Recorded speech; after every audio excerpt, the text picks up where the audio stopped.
Sometimes you want to start something and you have a plan drawn out and everything.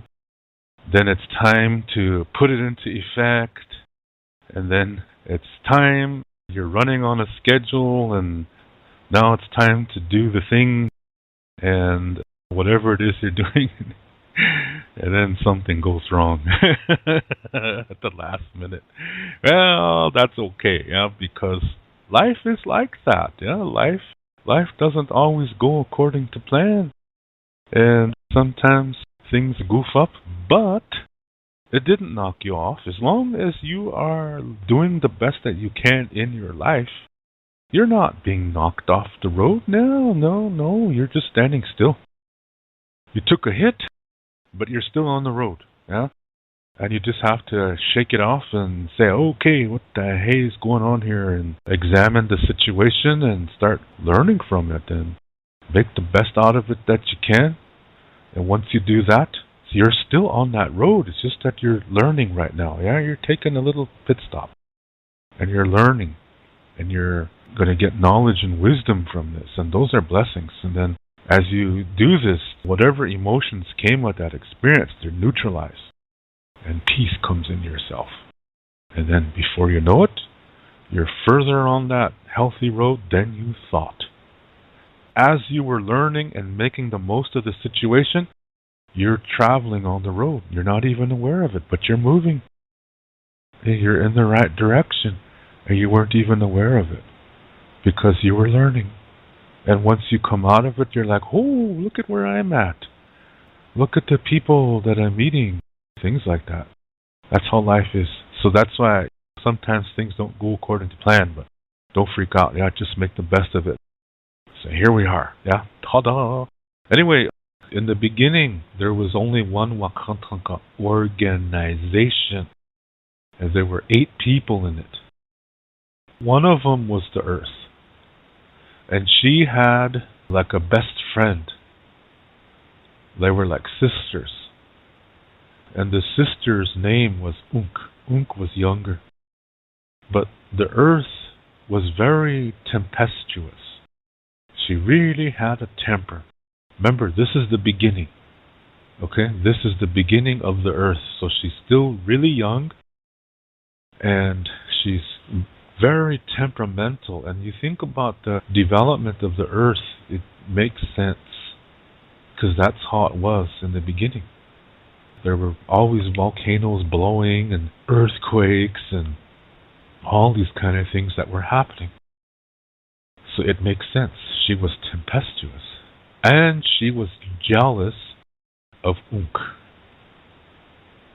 And so the jealousy got so bad that she threw Unk into the water and told her to stay there. And at that time, the Earth does have more power than Unk. Now these 2 ladies were members of the first Wakantanka. Unk didn't do anything wrong. So after Unk was thrown in the water, she was hurt, she was crying, and then she got angry because the other members of the Wakantanka didn't do anything to rectify the situation. So she became angry. And now she's on a new path. And now she wants to cause trouble for everything. She wants to cause problems. She wants to cause contention. She wants to make it so that people are disturbed, that people are always nervous, uneasy, scared at what's going to happen next. That's what she wants now. Because remember, she's seeking revenge. So there was a time period where the Wakantanka, remember I said there's 8 of them at this time. And there was a time period in which they created beings. Some of the members of the Wakantanka are the sun, the moon, the earth, Unk, the blue that you see in the sky, that's Shka, that allows for life to move, Tate, the wind, Eon, the mountain, and Wakion, the thunder being. So these are the 8, the first 8. And they created beings, for example. The sun creates beings that live in the fire. Wakion creates more Wakion, more thunder beings. But you kind of get the pattern here. Remember, Unk is in the water. Now, at this creation period, remember, she's angry. She wants revenge against the earth. So she decides to create all kinds of creatures that can live in the water and on the earth. And she puts her revenge energy into these creatures to cause trouble for the earth. And they're all kinds of shapes. And she's just angry. So she creates really funny looking things. It's just goofy. That's why when you see things in the water, they're strange. Anyway, she creates all kinds of things, and they're all sizes. Some of them are gigantic. They're giants, and they go on the land, and when people started coming on the earth, the giants could eat a whole village. They were really just troublemakers. And there's lots of Lakota stories about these creatures. They're called Uncila. The really small ones that you can't see, these are microorganisms. Because the description is really interesting. And then when you look at these things under a microscope, it matches the description. So we had a word for that. You can't see them, but yet we had a word for it. So Unk creates these things to cause trouble. So millions of years passed, and the earth developed into a grandmotherly woman, and Unk also developed into a grandmotherly woman. But Unk wanted to stay in the water. She didn't want to leave. She found a new home. So as a result, she created the second Wakantanka. So this is where the second Wakantanka is born. And there's lots of members in there too. That's another organization. Her group is not better than the first. The first is not better than hers. They just work differently. See, she was in development just like the earth was in development. Now today, both ladies are grandmothers and they get along. So it's not a battle anymore. So Unk realized that in the water there's so much beauty. It's a whole nother world there. And they needed somebody. The people in the water, they wanted Unk to live with them. They grew to love each other. So she wanted to stay. She didn't have a desire to come back on the earth anymore. Because what she grew to love was, this was her home. So she doesn't have these feelings of contention anymore. And the earth also grew up, and she's motherly, grandmotherly, and so is Unk. Unk is also motherly and grandmotherly.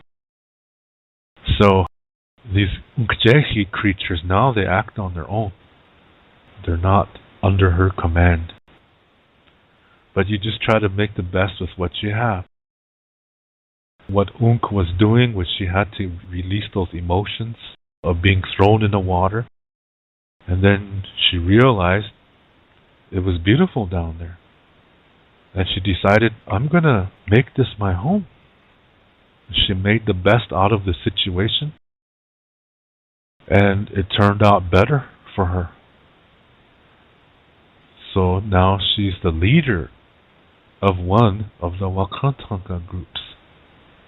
So what started as being thrown in the water ended up her becoming a leader of one of the Wakantanka groups. So when somebody does something against you without just cause, It's only natural to want justice. And when you don't get it, taking revenge is not going to work. So you have to try something different. And that's what Unk did. And the result was she ended up in a better situation than she was before. Uncila Unk is our grandmother who lives in the water. And we are connected to her through our bodies, as our bodies are over 60% made of water. So when we sing this song to her, we're honoring her and we're giving her thanks. And like I said, our bodies are over 60% water. So this is the reason why we can sing this song anywhere. Everything needs water. Water is life. That's Mniwi Choni. Water is life. So everything needs water to live. So when we sing this song, think of all creation. Plants, animals, things that move and grow, the winged, all creation. That's Wamakashka. All Wamakashka needs water to live. So we can sing this song to live. And since your body is over 60% water, when you sing this song, it can help you feel better too. So you sing it to honor her and you feel better. Okay, let's go through all the words in the song. Uncila means grandmother. Unk is the grandmother who lives in the water. Unshimala means have compassion on me. Chiyuoniha means I honor you. And again, Uncila means grandmother. Unk is the grandmother who lives in the water. Wichoni means life. And Wakan is sacred moving energy. The next line, Mni, is water. And the way you say that is really quick, yeah? It's Mni, not Mani. Some people will say me, ni, we, choni, and that's not right. Okay, it's Mni. Try to say that. Repeat after me. Mni. One more time. Mni. Very good. And again, we have the word wichoni, which is life. And this is a very common expression, Mni wichoni, these two words. Mni wichoni means water is life. Next word, he. This means that or it. And mayaku means you give me. Pilamaya means thank you. And yellow is a sentence ending that normally men say. However, in singing Lakota, the rules are a little bit different than speaking Lakota. Because when people sing, they sing together. The idea is that when men and women are singing together, they sing each and every syllable in the song together. It doesn't mean the women are less than, it just means they are singing together for each note. The whole idea is to make music together with each syllable. However, when a woman sings this song by herself or in a group of women, then she will sing yeah instead of yellow. And hey is a vocable. So, now let's sing this song together. Uncila unk, ushimala, chiyu oniha. Uncila unk, ushimala, wichoni. choni waka mni we choni hem ayaku pila maya yellow hay Uncila ushimala shiyu oniha Uncila ushimala wichoni waka mni wichoni hemayaku pila maya yellow hay Uncila ushimala shiyu oniha Uncila ushimala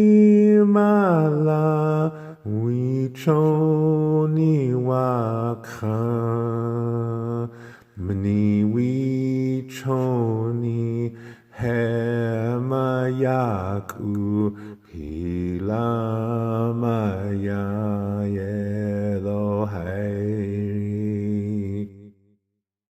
Uncila ushimala shiyu oniha Uncila ushimala wichoni waka mni wichoni hemayaku pila maya yellow hay. I encourage you to sing this song and teach it to others. And since all creation is connected to each other, and inside of ourselves, everything is connected there too, we can influence healthy living everywhere. And that can influence peace. Thank you very much for taking the time to listen to this video. I really appreciate it.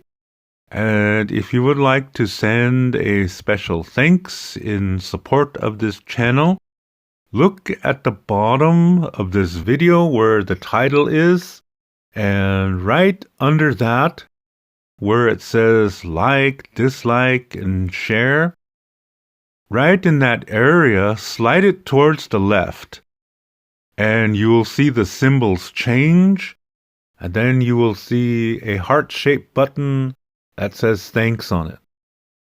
If you would like to click on there to send your thanks of support, I would really appreciate it, as I really do enjoy making these videos and speaking with you and spending some time with you.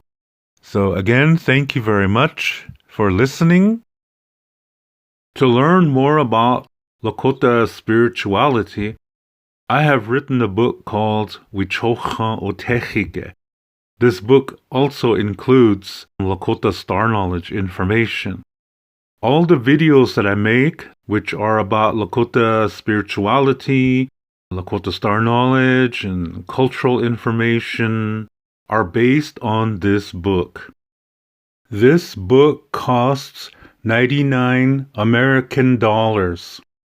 This price includes the shipping cost. And to learn more about Lakota language, I have written a Lakota language book called Chante Etanha Owoglake, Speaking from the Heart. And all my Lakota language videos are based on this book. This book costs 119 American dollars. This price includes the shipping cost. I also teach online, and I give spiritual consultations as well. If you are interested in any of my services and products, you can send payment via PayPal to my email address, which is hehaka7@yahoo.com. That's HEHAKA, the number 7@yahoo.com. When you send your payment, please include your shipping address and your email address. Lila Pilamayelo, thank you very much. In the Lakota way, everything is circular. As a result, we do not have a word for goodbye in the Lakota language, and so instead we say until next time, which in Lakota is Doksha Ake. And I will catch you in the next video.